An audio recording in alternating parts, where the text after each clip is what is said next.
Say goodbye to your credit card rewards. Greedy corporate mega stores, led by Walmart and Target, are pushing for a law in Congress to take away your hard-earned cash back and travel points to line their pockets. The Durbin-Marshall credit card bill would enact harmful credit card routing mandates that would end credit card rewards as we know it. If you love your credit card rewards, tell your lawmakers, hands off my rewards. Tell them to oppose the Durbin-Marshall credit card bill.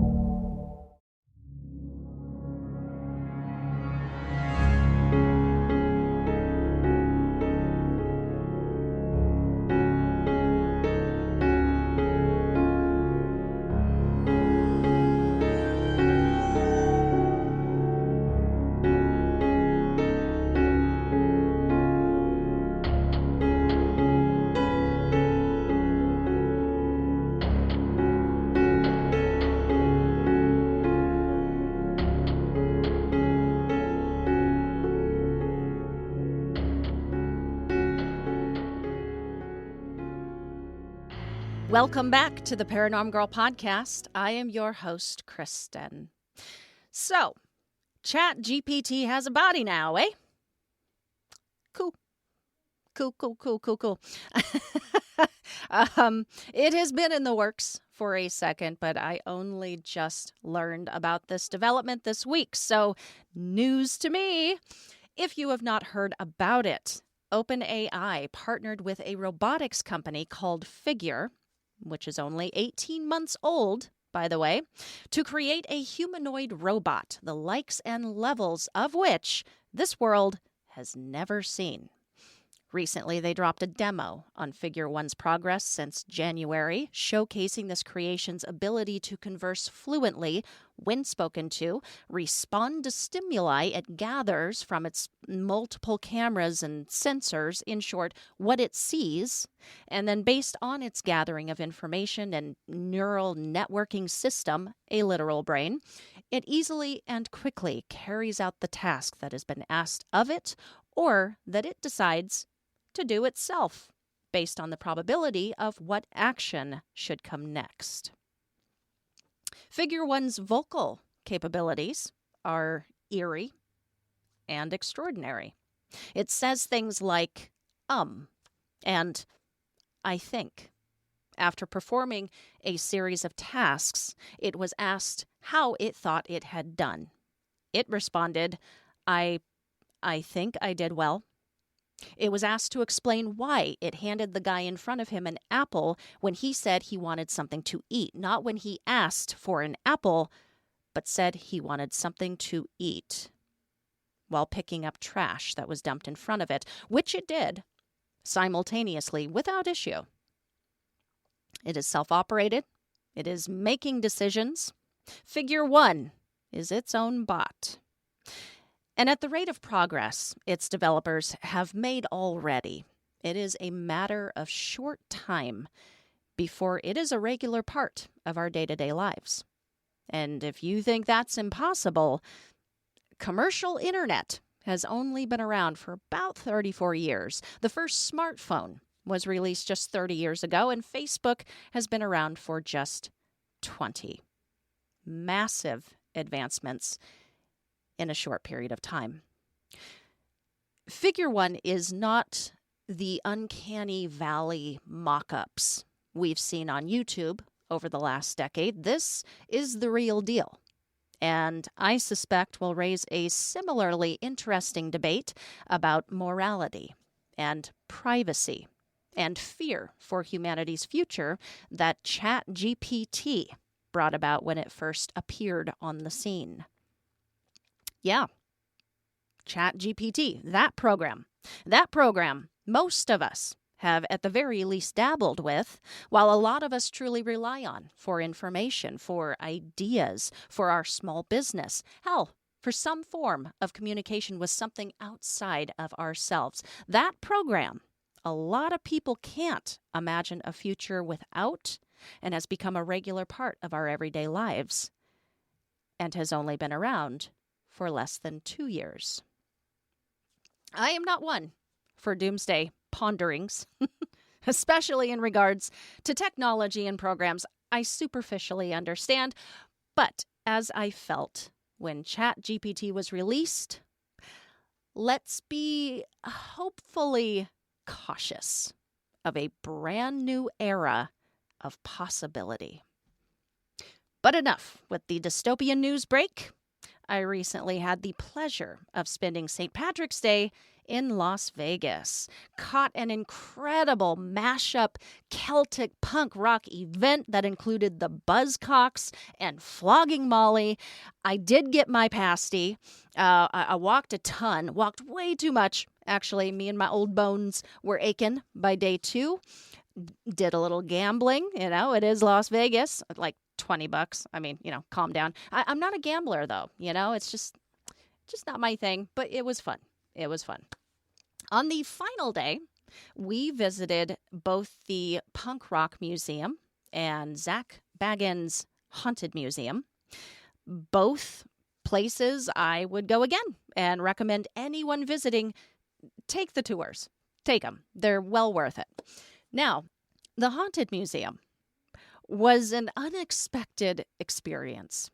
Mr. Baggins has accrued quite the collection of oddities and haunted objects, like Peggy, the haunted doll, the prelude to the Hands Resist Him painting created for Zach, the actual Dybbuk box, the Devil's Rocking Chair, Patrick Swayze's tooth.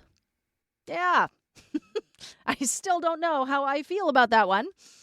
But the most unexpected part of this tour was a moment, I dare say, I was affected by a certain haunted object. And it's kind of weird.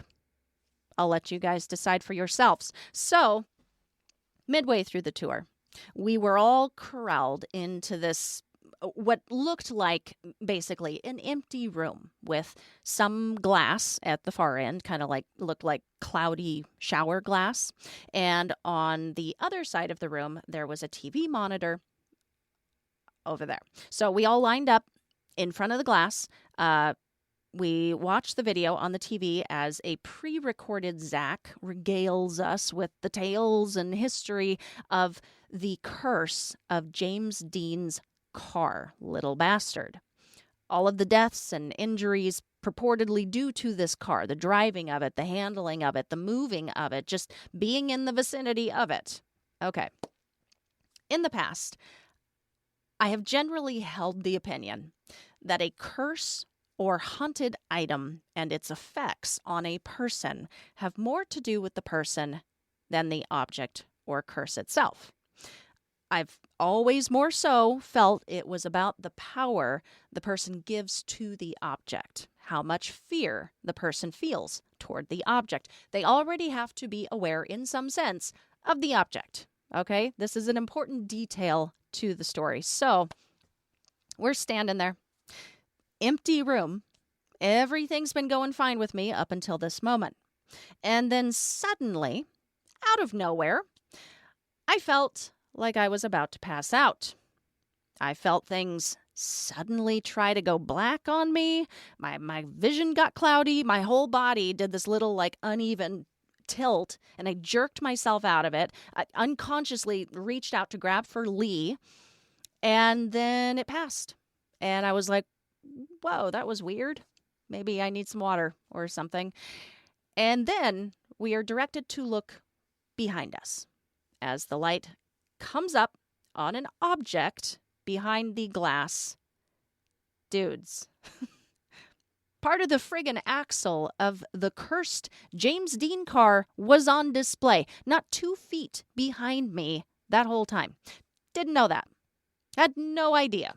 I had no idea there was even anything in there. The glass was weird, and I was like a glass wall. But I didn't think, oh, I bet that's a glass case for something. I couldn't see inside of it. I just thought it was maybe a makeshift wall or a sliding door to another room. This place was set up very strangely. So that's what happened. That experience has got me questioning my previous thoughts and opinions on haunted objects just a little bit, I gotta tell you.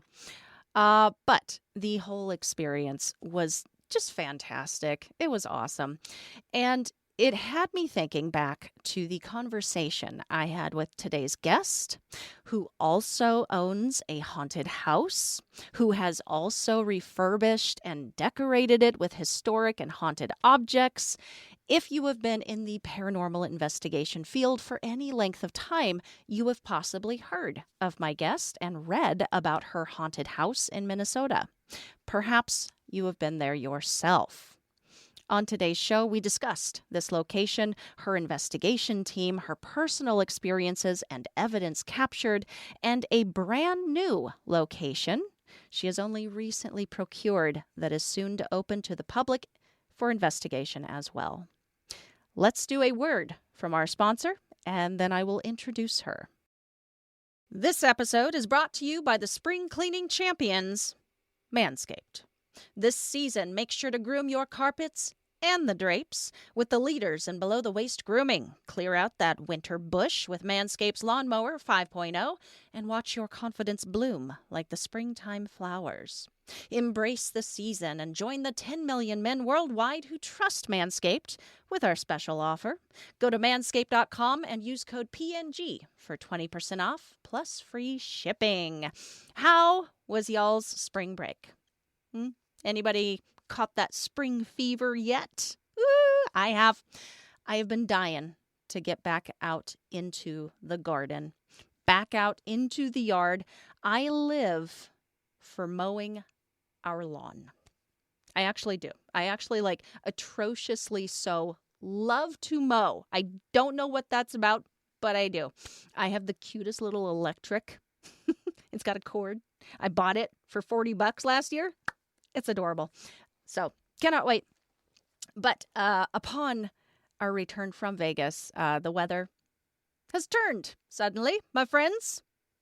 Almost time. Almost time. Not yet, but almost. But let's talk about another compact machine, another lawn, perhaps some bushes needing to be, trimmed up. It is spring now.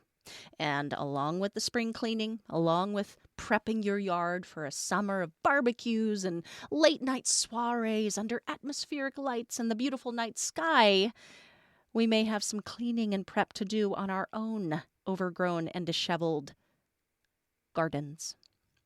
And it's easy with the right tools. Manscaped's 5th generation trimmer, the Lawnmower 5.0 Ultra, is equipped to give you the trim you are looking for.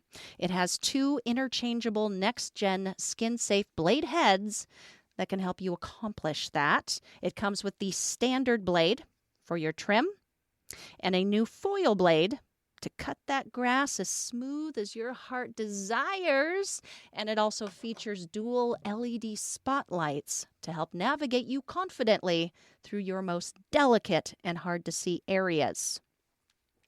Spring cleaning and caring for your lawn does not have to be difficult at all, gentlemen. Get 20% off and free shipping with the code PNG at manscaped.com. That is 20% off and free shipping at manscaped.com with code PNG. Nothing like a little spring cleaning in your pants. Fellas, I am so excited. Let me mow. So excited. All right. Jill Shelley has been investigating the paranormal for 12 years. Her team, St. Croix Paranormal, has traveled across the nation to visit some of the most haunted locations in search of answers. Over the years, St. Croix has captured some incredible evidence, and were even featured on the Biography channel's My Ghost Story for their capture of an apparition in a pub. Jill is also the owner of the Boyd House, a haunted AirBnB in southwest Minnesota, open to investigators and those brave and curious enough to check in for the night. She also recently became the owner of the haunted 1861 Masonic Lodge out of Illinois, soon to open its doors to the brave and curious as well. Please enjoy my conversation with Jill Shelley. Well, let's see. I've always just been fascinated by ghosts. So I was kind of a weird kid. So that's how we started. And then I had my first experience when I was real young. just kind of was at my grandmother's house, and there was always a room that none of us liked. And then I always felt really uh, negative, like didn't like something really was staring at you through the closet, didn't want you to come in. And her closet just had like a curtain over it, so there was no door. Um, so one particular night, I was sleeping in the other room, and I woke up to footsteps coming out of that room, and it stopped in front of my door. But my back was to the door, and I could feel it staring through me, just like intense. Like, so if you're in a crowd with people and you get that, oh, somebody's looking at me, Mhm. intensify that by 100 times. That's what it felt like. Ooh. And of course, as a child, I was terrified, so I wasn't going to turn around and look. And then it just kind of sighed and turned around and walked the other way. Then of course I threw the blankets over my head and was like, "Oh God, I'm not going out, and I don't," I'm freaking out. Um, and I could hear my parents next door snoring, so I knew it wasn't them up. And my grandma sleeps downstairs, so I mentioned it in the morning to my grandma when I got up, and she just like nonchalantly was like, "Oh my gosh, honey, that's just a ghost. He's not going to hurt you." So then I kind of was like, "Oh my God, I really want to know more about ghosts and things." Not that I wasn't into them then, but now I really got like almost hooked at that day.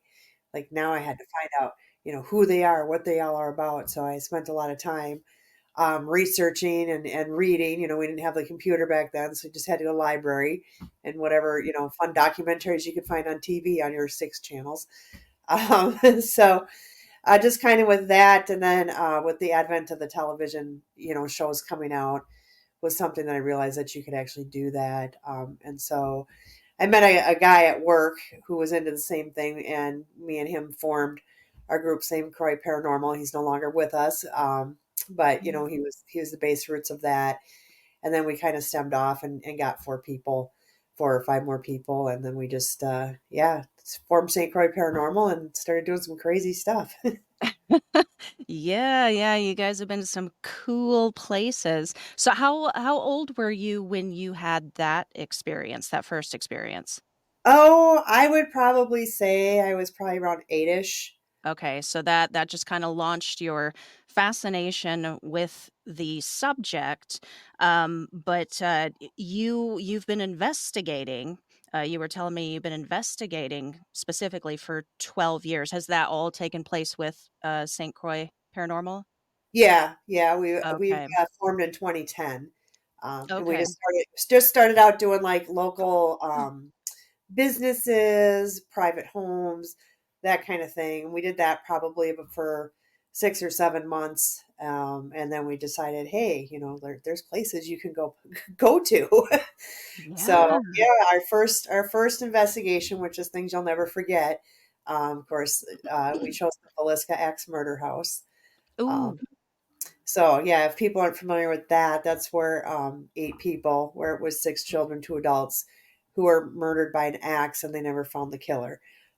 So of course that's the house we decided to try first. It Oh, was fun. I do remember I was pretty scared just because it was just the history, and my first time at a really known, well-known haunted locations. Because a lot of times you go to, when you're doing businesses or private homes, it's not well documented. Sometimes there's not a lot of activity, that type of thing. So it was pretty scary for me. But we did have, what spooked me the most too on that is I was up in the kids' bedroom, and I was just sitting on the bed, and the girls were like in the attic crawl space where the killer was hiding. And I decided to go in the kids' room, and I was just talking, waiting for them to show up. And it's this old springy bed. Like if something sits on it, you're gonna know that something sits on it. And then all of a sudden you just felt this bounce, like oh, something jumped on. I sprang up and ran so fast. I about took the girls out because they, heard all this commotion. So they came out real quick. In the meantime, I'm like almost running into it. It was like a scene out of a cartoon. Um, but yeah, I went right back in there and said, "Oh, sorry, you startled me." But that was pretty creepy to have that on like one of your first experiences. oh my gosh. Yeah, you that's so funny. Like that reminds me. of the ways that I've reacted. I'm not a paranormal investigator, but I've been on a couple, and like it's easy to be like, yeah, it's just a ghost. I'm gonna go in there. I'm gonna get all the evidence. And I want him to touch me, and then something happens. You're like, oh, yeah, Scooby Doo legs Yeah. out of the room. Yeah. Oh my gosh. Yeah. What a crazy first experience. But you guys have traveled to some really cool locations, like specifically, like I remember seeing a picture of you guys standing in front of Bobby Mackey's. Is that right? Did you guys get to investigate that? Yeah, we did. We actually been there twice because they had a tour one time where it was this private tour, and so that was pretty cool just to see that. And then they offered like mini daytime tours, and we were going to a different location, so we threw that in because we had time to kill anyway. So it's like, hey, let's spend 2 hours at Mackey's. Um, so that was a pretty neat experience. We had there was like the one room, and they say that's a real heavy room, and a lot of different activity goes in. I was standing there filming, but then all of a sudden, like I couldn't move. Like I could feel like I couldn't turn to the left. I couldn't turn to the right. Like I was just frozen in time. Like I couldn't do anything. It was really weird. And then I said, "Get off me, back off," and then everything just lifted. So that was kind of a strange experience that we had. And then we did here's something. We were in the main upper bar, and there's a lot of times they say, I believe it was the women's bathroom, that they'll hear stall doors and things, and we kind of heard like the door to the bathroom open. Nobody saw it or caught it on film, but it made that sound of like the door of the bathroom opening and closing. Do you think it is, from your experiences there, do you think it is actually as haunted or like evil as people have said it is on like TV shows? Is that Oh, kind of I exaggerated? definitely, yeah, it's definitely haunted, but as far as evil goes, we did not experience any of that.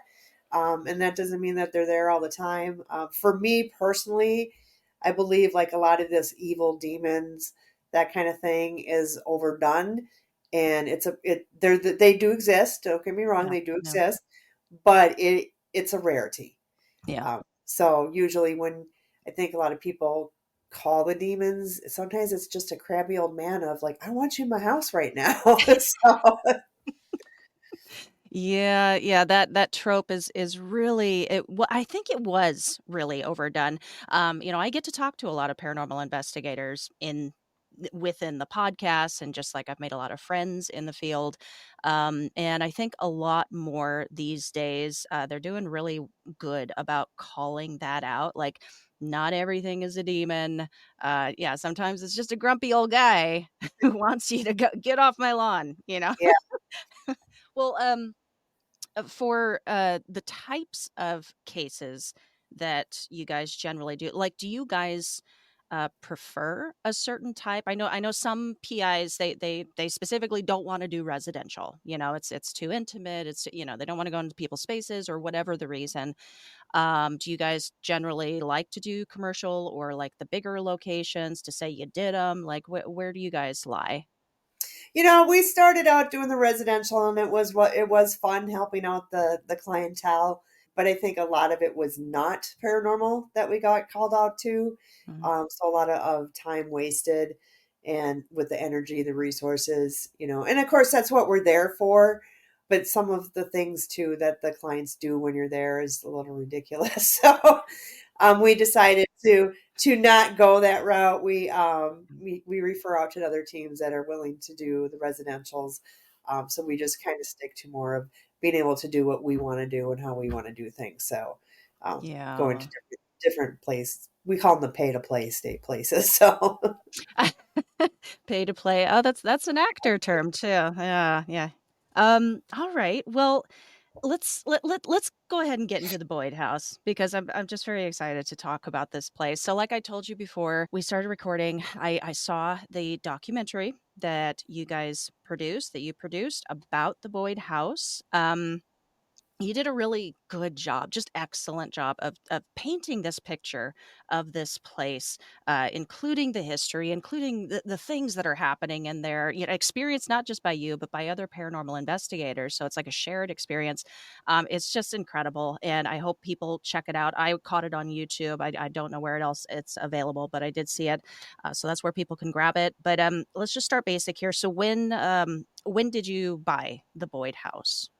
In 2018. 2018. Okay, okay, and then you spent some time remodeling and renovating a little bit. I think you told me you put up some like Victorian objects and like wallpaper, stuff like that to kind of bring it back to its original, feel.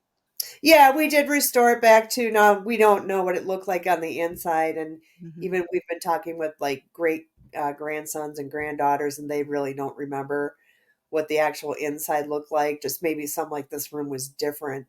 This used to be a bedroom, but as far as colors and things, they don't remember. Unfortunately, I would love to know, but we did put a lot of our own Victorian wallpaper up. We furnished it with all like Victorian antique furniture.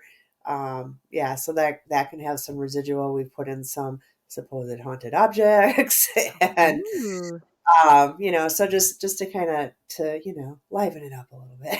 Yeah. All right. Well, what was it about the Boyd house in the first place that made you go like, yeah, this is it?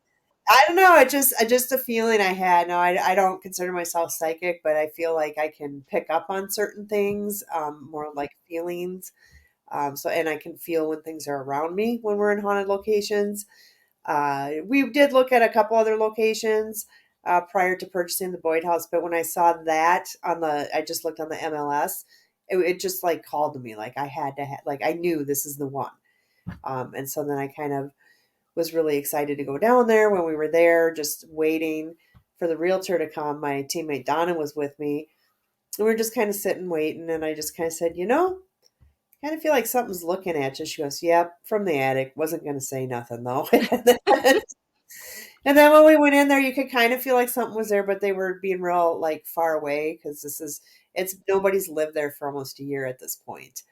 And then, I'm this person coming in and trying to talk to him. But we did get on the spirit box and woman say, "Who are you?"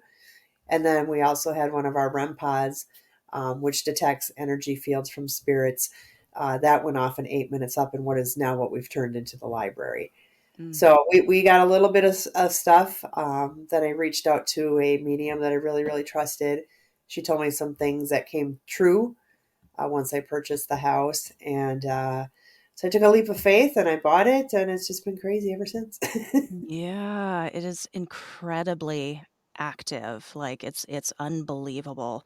Um, would you be able to tell my audience, because I kind of want to share like the stuff that I learned from the documentary with them to kind of paint this picture, lay the foundation for the Boyd House and perhaps why it's so haunted. But can you share with us the history, like the previous, from the original deed? Yeah, so our deed goes to 1889 when the land was actually owned by the St. Louis and Minneapolis Railroad. And actually, the train tracks still run right behind the building, or the house, I'm sorry, as well. And I feel like that gives a little bit of energy, too. But eventually, it was sold off to parcels. So the main family that I can go back to, we've had a few, but no, we didn't find really much on them. So the house was built in 1901. Fred and Minnie Eckert moved into it in 1912, and they were very well respected people in town. So they owned a fancier dry goods store. They sold like fur coats and high end shoes. The town itself was a really big, booming Wild West town. They had 500 people in town. That's a pretty big town. Back in the day, Mhm. they had hotels and bars and billiards and restaurants, and now it's a dying town. There's only about 170 people in it. There's very little business. There's only like two or three businesses in town. But the Eckerts also were on the school board. They helped build one of the Lutheran church. He was the justice of the peace. So very, very well respected man in town. So him and Minnie both passed away in the home, as well as two of their children. So one was in infancy, and then one was about two, I believe. He choked to death. Oh my gosh.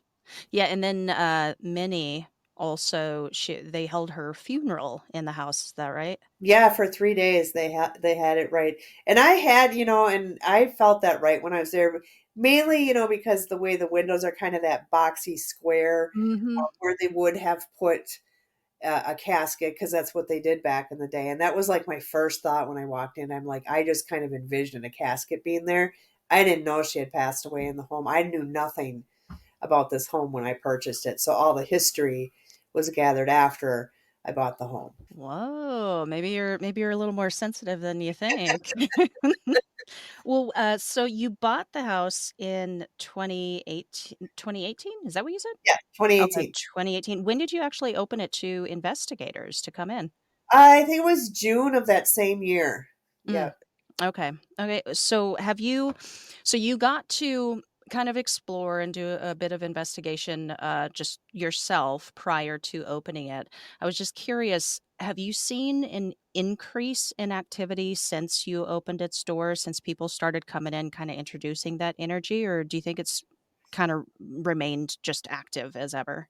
I think it goes in spurts, because there's days when it's quiet and then there's days when it's completely insane. And I've had that experience too, where I come in absolutely nothing.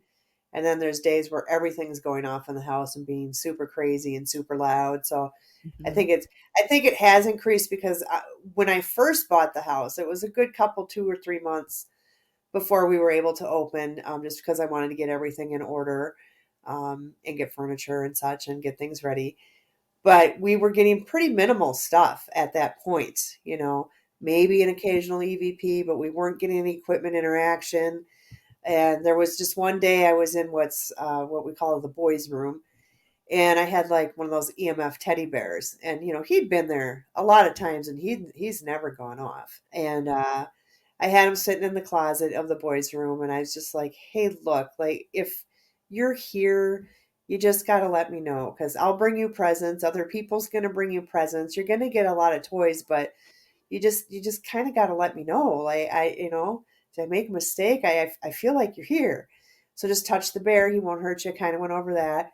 And then that particular day, that bear went on and off for a very long time, for like 2 or 3 hours. There'd be times where he Wow. was just consistently blinking, then he wouldn't do anything for hours, and then it would start back up again. So I was like, okay, well, I guess they listened. So, And then from then on, yeah, it's been pretty consistent. oh yeah, yeah, we get a Mhm. lot of, and a lot of the things that we get are intelligent. Like they will, if you're like, hey, back off from that, it'll instantly stop, and then you'll say, can you Mm. touch it again? Ways to communicate. We did find out that Minnie really liked to play cards. And so we do have a cards set up downstairs. And I actually got the idea from another team, because they were playing like poker 21 using the K2 meter. Mhm. So I thought, well, I'm going to do that.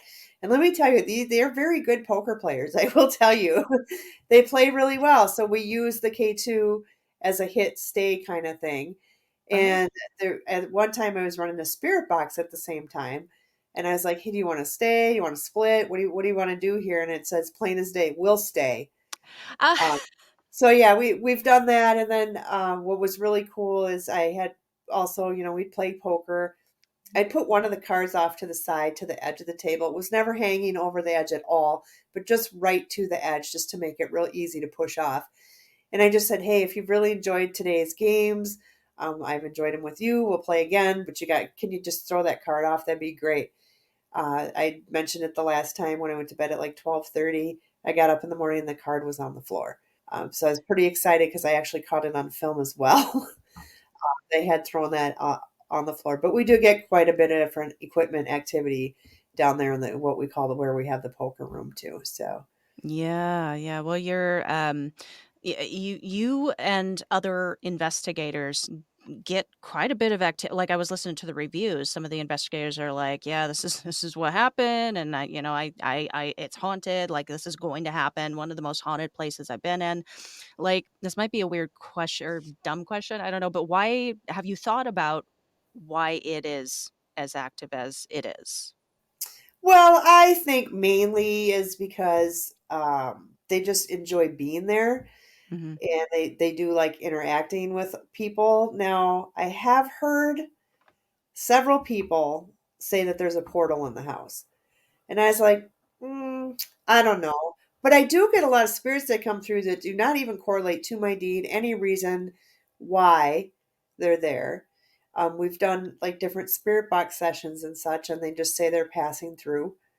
So the weird one, we were just there 2 weeks ago, and we were doing an Estes session, and somebody was coming through saying that they died in a car accident in a blue Honda. And I'm like, okay, well, this is a current ghost, Hmm. right? Yeah. Because we're talking cars. So then I said, well, what brings you by here? And she says, I found your hallway. So then I thought, well, maybe there is a portal here or something.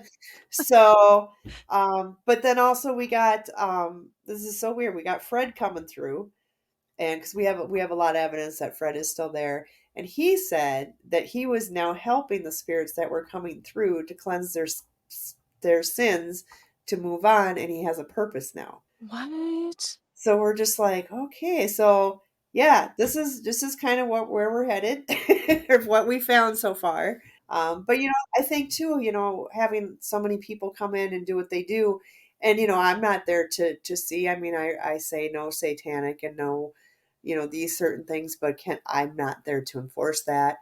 And you don't know how other people investigate what they do. Are they bringing stuff with them from another location? Just there's all kinds of stuff, because I have had a few people say, hey, we got the same name and the same activity or type of behavior when we were at such and such place, and we're getting those responses here now. So I don't know if people are bringing things with them, or maybe I think just sometimes just doing what we do creates the energy to bring spirits with too. Huh. Yeah, it seems like a it's a spirit highway going through there. I don't know if that's portal. I've never really looked into portals like that before, but I have come to an understanding that sometimes locations the veil is thinner there. For Mm. whatever reason, it's just thinner and it's easier to pass through from what I've understood. Have you ever like looked at the ley lines of those coordinates? I have not looked at the ley lines, no, Oh, but I'd be I curious to think there's, know. I think there's a lot of limestone and stuff around the area as well. Oh, But yeah. also too, the which would create a little energy. The back in the day, the Sioux Dakota reservation line was just butted up right against the edge of town. So there, I'm sure back in the day too, there was a lot of things going on between the Native Americans and the people who came in. So you're not going to always find stuff like that written in the history books as well. True. Very true. Well, could you give us an example or a few examples of like what kinds of experiences or occurrences are people going to be more likely to encounter if they were to investigate? Say goodbye to your credit card rewards. Greedy corporate mega stores, led by Walmart and Target, are pushing for a law in Congress to take away your hard earned cash back and travel points to line their pockets. The Durbin Marshall credit card bill would enact harmful credit card routing mandates that would end credit card rewards as we know it. If you love your credit card rewards, tell your lawmakers, hands off my rewards. Tell them to oppose the Durbin Marshall credit card bill. Oh, I think the most common is like the hearing of footsteps or somebody moving around. That's a real common one. We do quite frequently hear audible voices. There's been several instances where I've heard voices. Like one of my memorable ones is I was sleeping upstairs, woke up, and it was just kind of a nice morning. So I was just like, oh, I'm just gonna lay here.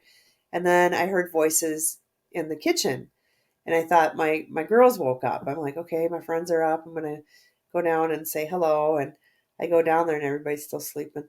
This is nobody. Mm. There was not one person up, but you literally could hear the sound of two women chattering in the kitchen, because my bedroom is right above the kitchen, and it's the old fashioned floor grate. So there's a hole right there. Like I'm gonna hear what's going on. And I've heard cupboard slam, in the middle of the night. I hear it because we have the old metal kitchen. It's more like a 1950s kitchen. So when those are banging, they're banging. So An unmistakable sound. Yeah. But you'll get mostly, for sure, equipment interaction a lot. The different devices go off, and the more I've been finding, I noticed if it's stuff that's real obscure or not frequently used, it's going to go off more because I think they're curious as to what things are now. You hate to, but I've been open since 2018. We've probably at least 200, if not more, teams in. They know what things are by now. They know what a REM pod is. They know what things are. So I think when they see new things, they're like, ooh. And we just had a team in there last night that they had stuff that they handmade. So they had Oh, like a little wow. that I heard them say that they had a Jeep because they were doing a live feed. They had a Jeep that they made into a REM pod, and that was going off. Well, they've never seen one of those, and they had a little bunny that they made into a music box, and so it's these new things that I think gets them. It's like, oh, what's that? Because otherwise they're like, ugh, another REM pod, So it's like, Boring. Yeah. Uh, well, back to the spirit highway here for just a second. So there have been 4 documented deaths in the home. well, we actually had five because we have another lady who died in the 70s. I don't think she's there because I've never gotten her name, but I think she just died of a stroke or heart attack or something. So nothing that was, violent or anything. Oh, okay. But yeah, and then I'm sure I've had a couple psychics tell me that there's been more deaths in the house, but you're not going to find it on paper Mhm. because they felt like they were people who were sick and that the Eckert family was taking care of them, and then they just passed away in the home. Okay. Okay, well, I was, curious. I don't remember where I read it. There was an original owner of the house prior to the Eckerts, Charles Hatch, who, shot himself at some point. I'm assuming it wasn't on the property, but, it's a pretty violent end, and he was, like, an original owner there. Like, has he come up in the captures at all? Like, is he there? No, no, we haven't gotten that. He was more of the owner of the railroad land. Oh, okay. And I know he shot himself in Minneapolis in his office. Oh, I got you. Okay. Okay. All right. I was just curious. All right. So I want to spend some time talking about the other property. Before we move over there, though, I just wanted to ask you, like, what, in regards to the Boyd House, what's the main takeaway you want people to have about this place? Like, what's the thing that you really want people to understand about it? Well, that it's a good place for people to go and just investigate. It's good for beginners, for seasoned people. We do provide also some paranormal basic equipment for those that don't have any. And anybody can rent the house, but yeah, I think it's just a really nice, safe place to go and investigate. Even though we have a gamut of different spirits, we really haven't had any negativity. So I think it's just kind of fun for people to go and enjoy. Right on. All right. All right. Shift gears here. We're talking about a newer, fairly newer property that you purchased. It's a haunted Masonic Lodge in Illinois. Yes. Um, this place is so cool. Like I was watching the one of the videos you were in there doing some stuff in there, and it's like it's not got electricity. I don't believe it has like plumbing, like working plumbing or anything like that. Like it's it's it's an original bones, and none of that like electrical influence going in there. So that might be really good for some investigators, maybe more seasoned investigators to go into a place like that. But when let's start here. When is this one going to be available for people to start coming in? We're going to be open May 1st for people to come in and do investigations. We already are taking reservations. We're actually getting filled up pretty quickly right now. Ooh. Uh, yeah, so I'm really getting excited for seeing what other people get there because I've only, like we said, I just bought it 23 fall of 2023. So before winter hit, have actually only been to the lodge investigating 4 times and have had stuff every time. Oh, okay. Well, when and why did this one come about? Well, I always kind of wanted to once I got the Boyd house up and established and kind of in better shape because we put a new roof on, a lot of repairs and such, and that's kind of what pays the bills is by having people come in and do the investigation. Mm-hmm. I was kind of always wanted a bigger building. Now, granted, Illinois was not my first choice because it's pretty far for me. But when I saw the building for sale, I was like, I just had to have it. It's like one of those things like, I know this is my building. Um, it was really, I think it was all meant to be. This is crazy, but it was so hard to find. Like, I went through 3 realtors before anybody could really find who to contact to come look at it.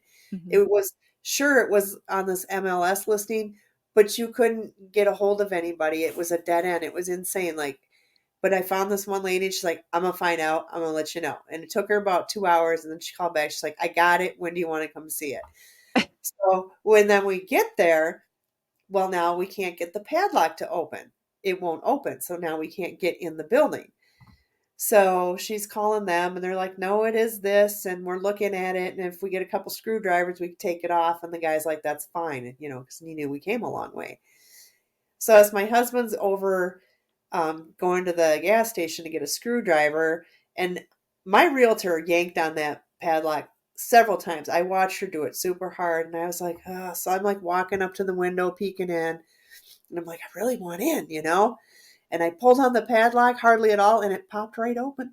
Ah, And I said, oh, look, I think they wanted me in. And she's like, what? that's a sign. It's fine. That's what I said. It's mine. But yeah, we got, even on the walkthrough, I couldn't make them all out. I got like 4 EVPs. Mhm. Like 3 of them were super whispery, like so quiet. Like I couldn't, and I hate it when I can't figure it out. But I tried really hard. I couldn't. But I got one that says, I see you. And then there was a little kid just as we were standing outside the door, the entrance to the building said body. And it was plain as day kids. So I thought, why are there kids here? Why would they? This is a Masonic Lodge. This doesn't make sense to me. So after I bought it, of course, I brought toys with me and I put them out and just different things. And I put an EMF lantern right next to them to detect EMF. And like you mentioned, there's no power in this building whatsoever. Mhm. And the EMF detector was going off with the kids' toys. And we also got an EVP that said, you got dolls. So I'm just like, yeah, that kind of confirmed to me that, yeah, there are kids here. Yeah. For me, I don't know why, like I said, I just bought it. So I'm just getting the tip of the iceberg on this. I just found out yesterday that the lodge actually started getting built in 1854 in state. Whoa. So, and then the front part of it, where the pillars are and stuff, that got added on in the 1900. So I just found that out from the Historical Society. So I'm still learning lots, but my theory is because we've done some Estes sessions with the team and gotten a little kid to come through really, really well. And he talked like his friend was there. He said he had a fever, but he didn't say fever because he said he was hot like fire, and that he had sores on his arms, and he died, and he's 8, and that's his friend Mark. And so we started thinking, I wonder, and again, we no confirmation on this, but we thought because the Masons and the Shriners, they take care of children, so we wonder if there was an outbreak of maybe scarlet fever or smallpox. And when all the kids get sick, they don't want them out and about with everybody. So maybe they congregated up in the lodge, and that's maybe where their hospital was. Mhm. And maybe that's why these children are there. That's our speculation at this point, Okay. but we haven't been able to confirm that. Okay. Okay. So has it, real quick for my listeners? So, definitely look up. We'll give you the website at the end of the show to take a look at this place. But like, just for your imagination to visualize this place, any paranormal investigator that knows about the Colfax Hospital, St. Ignatius Hospital, that is what this reminded me of. Like as soon as I was looking at the pictures and watching the video and you guys walking through it, like that's just the impression that it gave me. So if you're a fan of like places like that, this is going to be your jam. Check out the Masonic Lodge. It's really, really cool. Well, so has St. Croix Paranormal been the only team that has been in there thus far? Yes, yeah, we've Okay. been Okay. the only ones investigating it. When we had, so it's been sometimes just me and Donna came by ourselves for the first couple of times, and then we did get everybody in, which is just 4 of us. Mm-hmm. And that we had a very incredible night.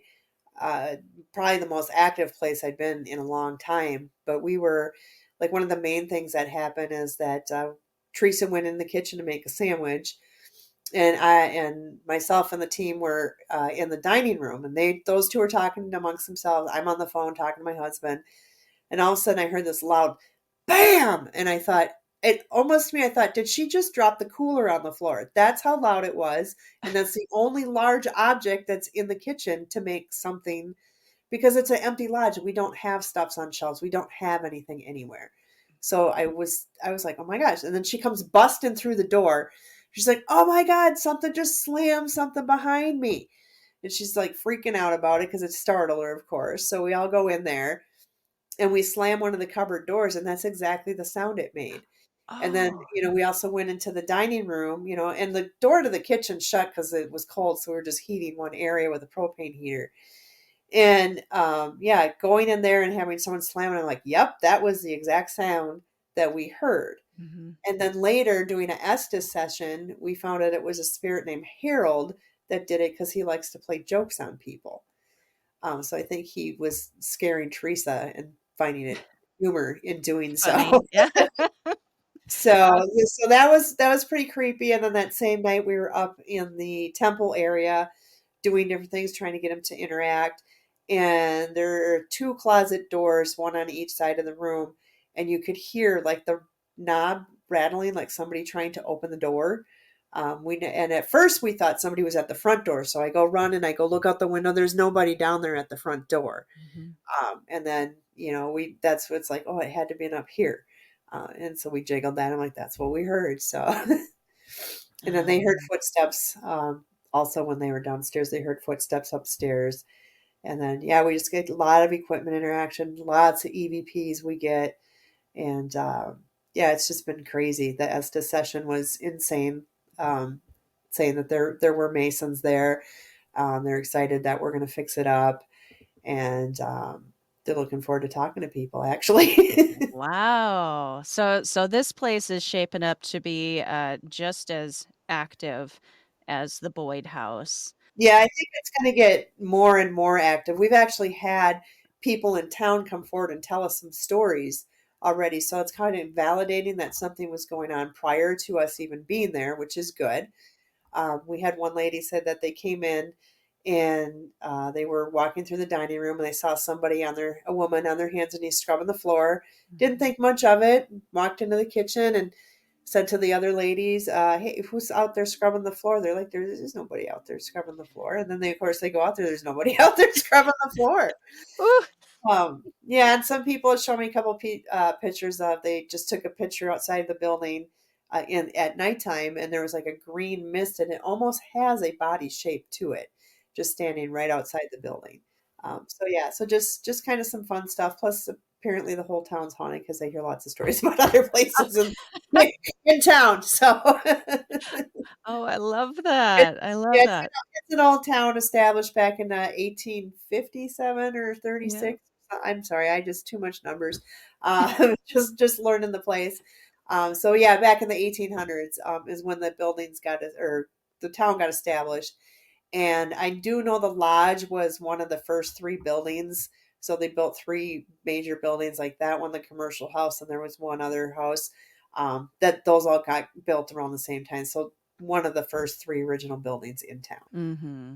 Oh my gosh. What a great decision to get that then too. Like it's just so historic. It's like the bones, part of the bones, the making of this town. You just imagine how much energy is in there, how many people have come in and out of there over the years.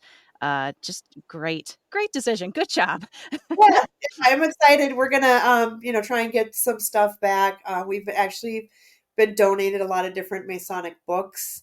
Um, Oh, a Masonic Bible. We have a shirt. I have someone that's gonna give me one of their hats. So we've been kind of putting those objects back in just to kind of make it homey.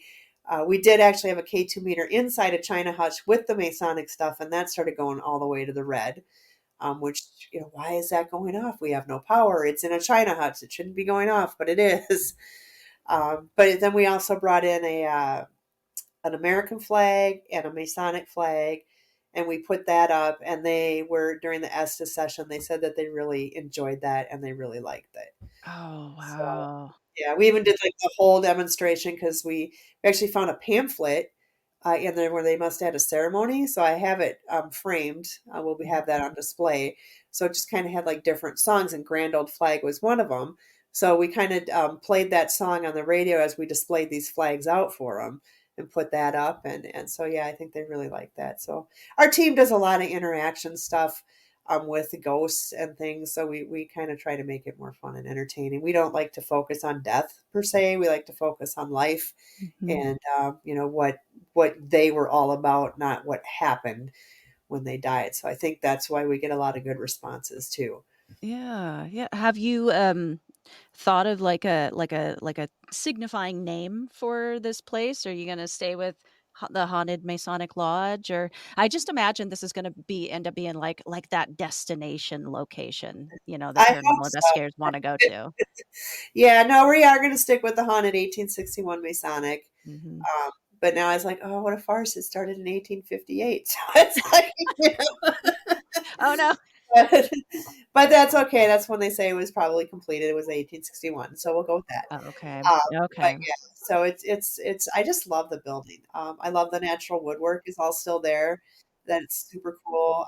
So besides um, finding the pamphlet, we found a whole batch of skeleton keys that open up all the doors.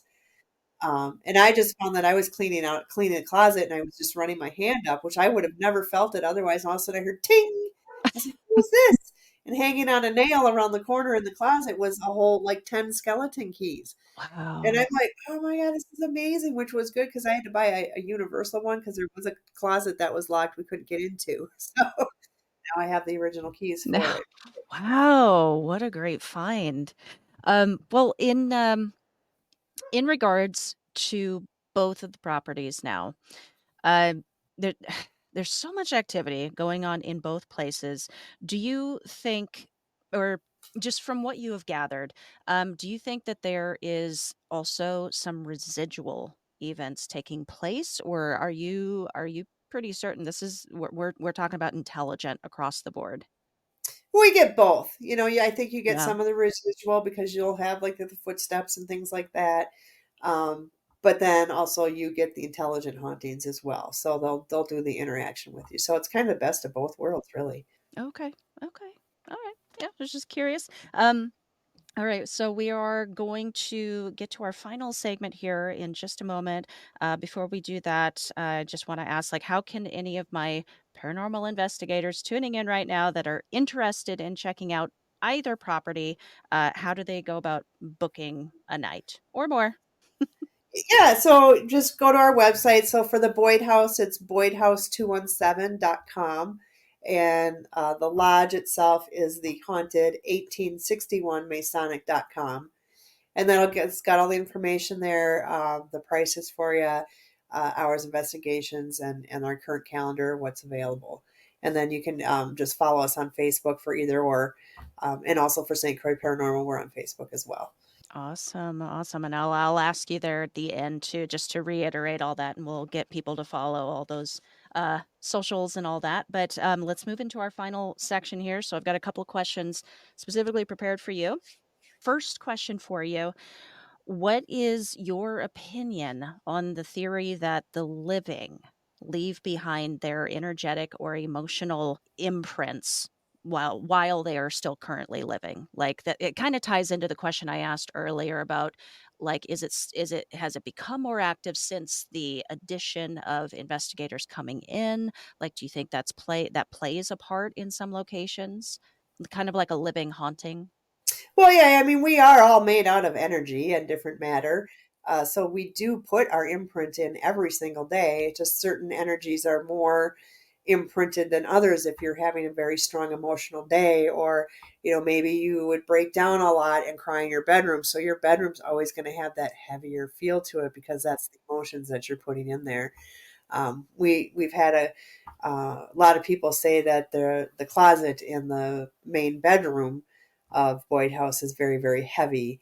And a lot of people had said that. And maybe a year later, I found out actually somebody who used to live there was kidnapped and put in that closet. Um, What? yeah. So well, I wouldn't say kidnapped her. They robbed her basically. They came in, they broke in her house, they tied her up, they put her in the closet. So a lot of negative and heavy emotion would have been had left in that closet. So that lady never did pass Oh. away in the home, Hmm. but she left that energy there now imprinted into the home. Wow. And you were able to confirm that that happened Right. after you had heard from folks that, oh, this is kind of heavy. Right. Yeah. I've had it. Even one psychic said this. She's like, I just got a picture of a woman in here and she's scared. She's very scared, and I was just like thinking spirit, like a ghost or something. And it wasn't until like a year later, after several people have mentioned the same type of feeling in the closet, not necessarily woman, but just that negative, heavy, scared type feeling, that did I find that out. Okay. Okay. See, you are psychic because you just answered my second question that that I prepared for you. But yeah, that just for my listeners, that question was, I was just curious how, like, if you had had any historic mysteries or like unanswered questions or just things that had happened in the past that you weren't quite sure and then were later able to validate or confirm, via the research or via evidence that, oh yeah, this did in fact happen and in this way. Yeah, we did have one too that was this was a correlating of how we confirmed something that we didn't know about, and this was actually a residential case that we had done. So they had called us in. They were getting some activity. They personally felt it was their father and their mother who, or not their mother, their father and their brother who had passed away. So we kind of went in there with the mindset of that's who we were trying to communicate with. Um, but we focused on that, and after I went through this, I learned a valuable lesson. But the lady went upstairs. Nobody was upstairs at all.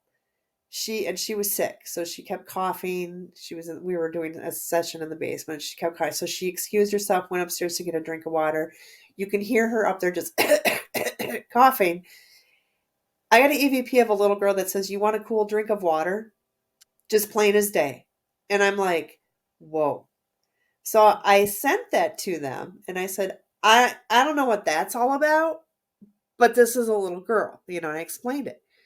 He calls me the next day because he mentioned it to his mother who lives with him now and he takes care of her. She says, when we first moved in there, two little ghost girls appeared to me, and I told them that I would give them and take care of them as long as they didn't bother you guys. Like, I didn't want the girls to reveal themselves to my children, and because they always wondered why mom had dolls in her room and things like that, and that she would be in there playing, and they thought she was crazy, they thought, but she was like really.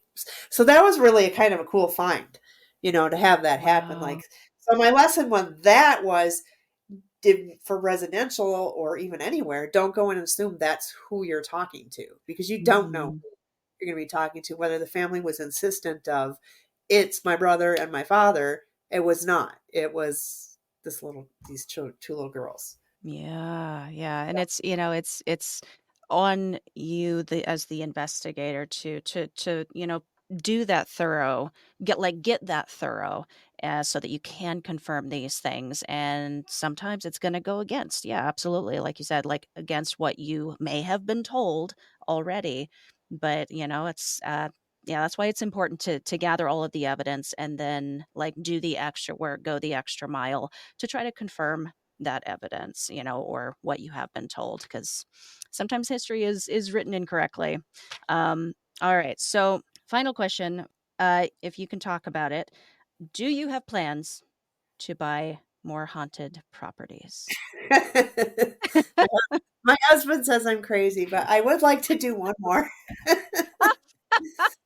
I don't know if I'll find the time. I keep saying I want to retire. He's like, "You're never going to retire if you keep buying properties." So, you know, Oh. um, so I would like to maybe in a few years, but we'll see financially where I'm at, what's going on. Like I said, having both locations, a lot of people think, "Oh my gosh, they're making hand over fist," but we're really not. because we're putting all that money back into the locations. We get charged higher taxes. We get charged higher everything, insurance rates and such. So there's a lot of outgoing money that even when I first went in as an investigator, I'm like, oh my gosh, look, they charge this much. They sell this many. They're making this much. But now that I own one, I'm like, I'm barely skimming by, so it's like, to Wow. put the money back into it. So with the lodge, these become like, and I'm sure a lot of the owners they become like your baby. And so I want to bring things back to the way it was. So with the lodge, there's a lot of work to be done, of course, building in the 1800s. So we do want to put a new roof on it. We do need to get new windows put in there. Eventually, we'll get the plumbing up and working. Right now we provide a porta potty for people, so at least they have somewhere to use the bathroom.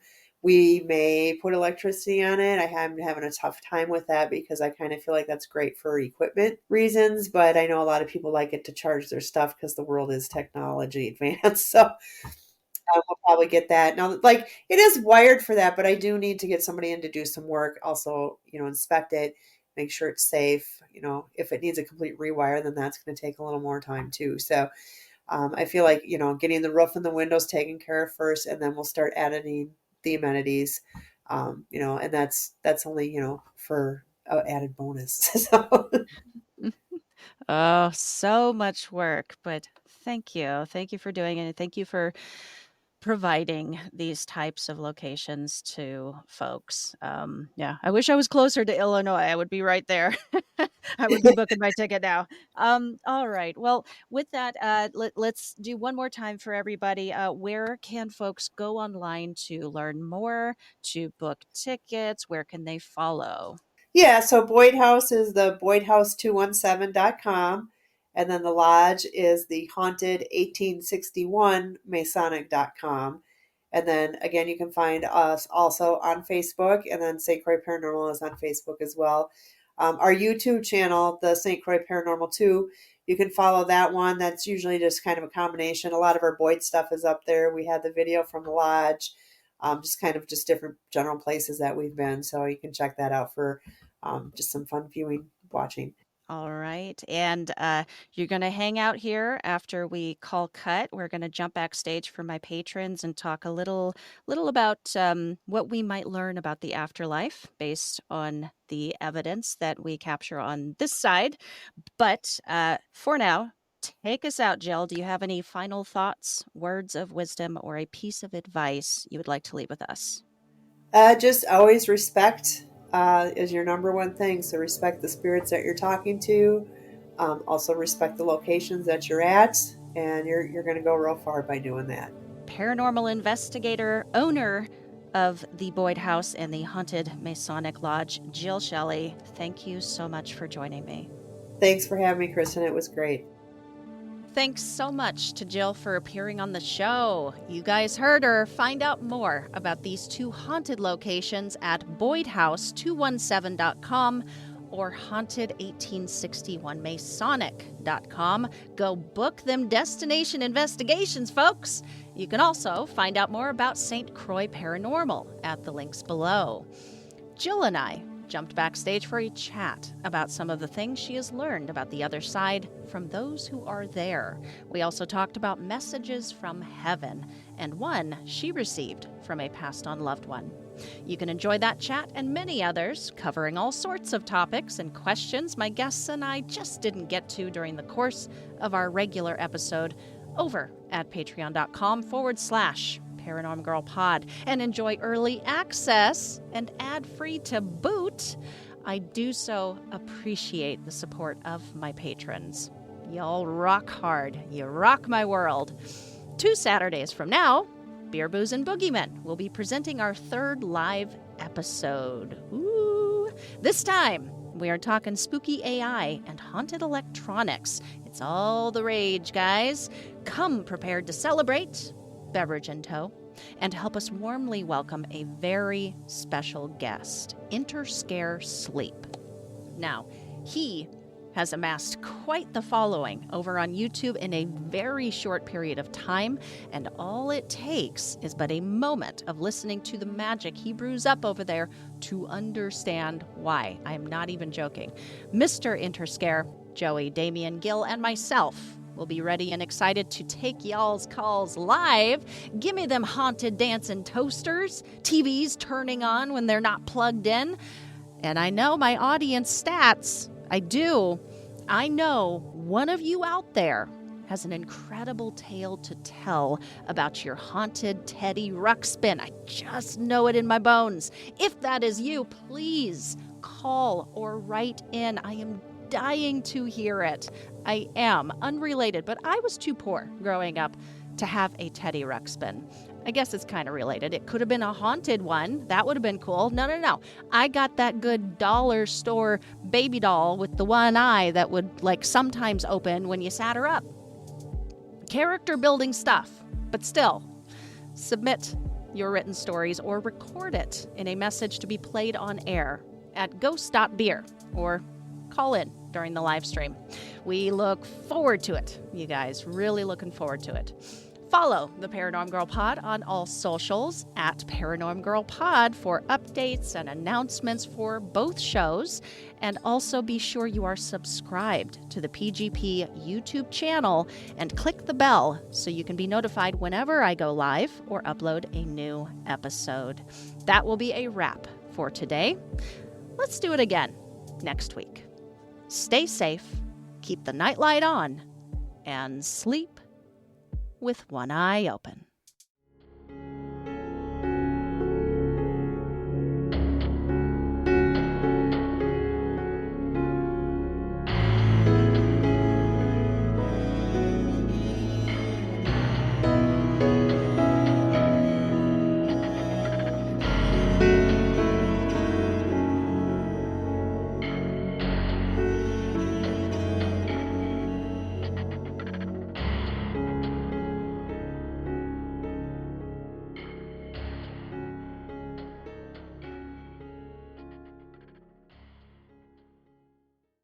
Say goodbye to your credit card rewards. Greedy corporate mega stores, led by Walmart and Target, are pushing for a law in Congress to take away your hard-earned cash back and travel points to line their pockets. The Durbin-Marshall credit card bill would enact harmful credit card routing mandates that would end credit card rewards as we know it. If you love your credit card rewards, tell your lawmakers, hands off my rewards. Tell them to oppose the Durbin-Marshall credit card bill.